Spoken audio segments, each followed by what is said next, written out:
दोस्तों, कौन बुद्धिमान है और कौन मूर्ख, आज का वीडियो इसी पर है। अगर वास्तव में आप कुछ सीखना चाहते हैं तो आप हमारे साथ अंत तक बने रहिए, अन्यथा आप स्किप कर सकते हैं और अपने समय को अपने हिसाब से सदुपयोग कर सकते हैं। लेकिन मैं इतना जरूर कहूंगा कि यदि आप हमारे साथ लगातार बने रहे और अपना बेशकीमती समय दिए तो मैं भी आपके जीवन में एक ऐसा बीज बोने की जरूर कोशिश करूंगा जिस बीज को हर जाया न करने वाली मिट्टी जरूर चाहती है और आपका जीवन निश्चित तौर पर एक नए रास्ते पर चल पड़ेगा। जीवन की एक नई शुरुआत सी हो जाएगी।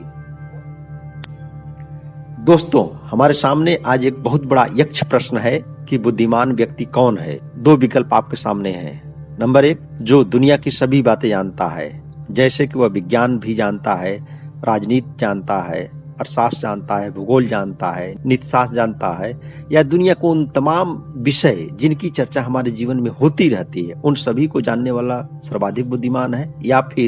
या कि वह व्यक्ति जो स्वयं को जान लेता है और स्वयं के अपने धर्म को जानता है। यहाँ धर्म से हमारा तात्पर्य मात्र इतना है कि हमारे शरीर का धर्म क्या है और इस शरीर का उद्देश्य क्या है, इसको जानने वाला व्यक्ति बुद्धिमान है। आइए इसी बात पर हम चर्चा करेंगे और इसी को सीखेंगे। दोस्तों, यहाँ शरीर के धर्म से तात्पर्य है कि किसी व्यक्ति के शरीर को इस भौतिक दुनिया की कौन सी चीजें स्वास्थ्यकर हैं और कौन सी चीजें नुकसानदायी हैं, इसे समझना।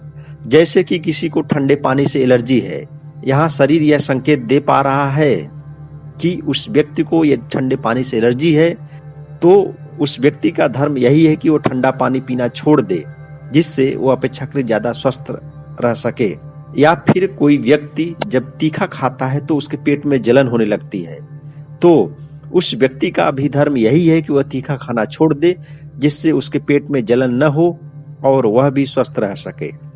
इसी तरह से वे सभी बातें जो हमारे मन तन के अनुकूल हैं, उसे जानते हुए यदि व्यक्ति अपने मानसिक और धार्मिक स्वास्थ्य के प्रति सचेत है तो ऐसे व्यक्ति को निश्चित तौर पर धार्मिक ही कहेंगे।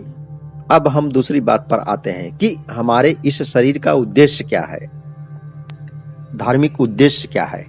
तो दोस्तों, हमारे इस भौतिक शरीर का परम उद्देश्य है ऊपर बताए गए धर्म के नियम का पालन करते हुए, स्वयं को स्वस्थ रखते हुए स्वयं को जानना।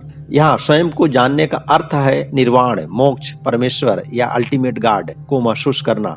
वास्तव में यह तो सब में विद्यमान है और जब तक यह अल्टीमेट गॉड आपके साथ है तभी तक आप जिंदा है, अन्यथा नहीं। इसका सबसे बड़ा प्रमाण है आपकी श्वास।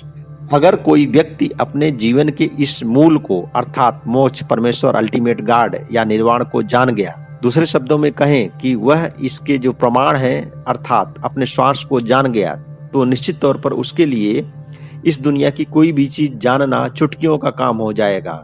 इसी को मॉडर्न साइंस टेलीपैथी कहती है। दोस्तों, हमारे इस शारीरिक धर्म को जानने और इसके उद्देश्य को जानने के लिए ही हमारे सभी महान आचार्यों का कहना है कि बुद्धिमान बनिए, अर्थात कम से कम उस एक बात को जरूर जानिए जिससे कि आपका जीवन संभव है। इसका यह भी मतलब नहीं है कि आप देश दुनिया की अन्य चीजें या दुनियादारी की चीजें नहीं जानेंगे, उसे भी जानिए, उसे भी जानना जरूरी है, क्योंकि इस दुनिया की दुनियादारी तो उसी से चलेगी। पेट तो भोजन करने से ही भरता है, अर्थात भौतिक चीजों से ही भरती है, इसलिए दुनियादारी की चीजें भी जानना जरूरी है। पर अंतिम लक्ष्य आपका खुद को जानने की तरफ होना चाहिए, क्योंकि अगर आप खुद को जान गए तो भौतिक आनंद और वास्तविक आनंद में अंतर कर पाएंगे और इस दुनिया को आनंद में, वास्तविक आनंद में बदल पाएंगे, अर्थात वास्तव में बुद्धिमान व्यक्ति बन पाएंगे।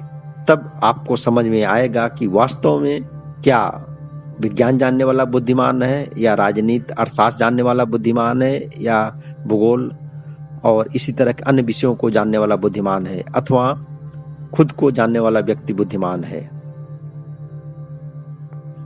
दोस्तों, अब प्रश्न उठता है कि एक व्यक्ति अपने इस प्रमाण अर्थात अल्टीमेट गॉड या मोक्ष या परमेश्वर या निर्वाण को जानेगा कैसे। आपको बस इतना करना है कि आपके इस जीवन के सबसे बड़े प्रमाण अर्थात श्वास को महसूस करना होगा। इसी को हमारे मनीषी एकेश्वरवाद भी कहते हैं, क्योंकि यही एक ऐसा ईश्वर है जिसकी वजह से आप जिंदा हैं। इसके लिए जब भी आपको फुर्सत के क्षण मिले, आप अपने नाक से आने जाने वाली इस श्वास पर अपना ध्यान केंद्रित कीजिए। इसी को बौद्धिस्ट परंपरा में आनापान कहा जाता है।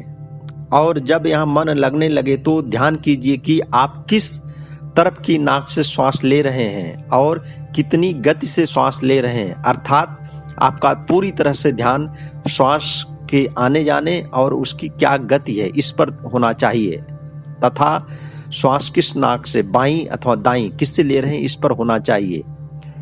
अगर आप ऐसा कर पाते हैं तो इस अभ्यास के माध्यम से कुछ ही दिनों में आप वास्तविक ज्ञान के करीब पहुंचने लगेंगे और समय के साथ एक दिन ऐसा जरूर आएगा जबकि इस श्वास पर अभ्यास के द्वारा आप अपनी वास्तविक मंजिल को छू लेंगे। तो दोस्तों, वास्तविक बुद्धिमान बनने को वरीयता दीजिए। इस दुनियावी बुद्धिमत्ता को भी जानिए, चाहे वह विज्ञान के रूप में हो, गणित के रूप में हो, धन कमाने के रूप में हो या अच्छा जीवन जीने के रूप में, लेकिन ये सभी एक साधन के रूप में ही होना चाहिए। साध्य तो वास्तव में आपका खुद को जानना ही होना चाहिए। यही वास्तविक बुद्धिमत्ता होगी और इसे जानने वाला ही व्यक्ति वास्तव में बुद्धिमान कहलाएगा। दोस्तों, पूरे दिल से और पूरे ध्यान से आप लगातार हमें सुनते रहे और कुछ सीखने की कोशिश किए, इसके लिए पूरे दिल से आपका आभार। अगर आपके जीवन में हम थोड़ा सा भी बदलाव ला सके और आपके जीवन में सकारात्मक ऊर्जा भर सकें तो इसके लिए पूरे दिल से एक बार फिर आपको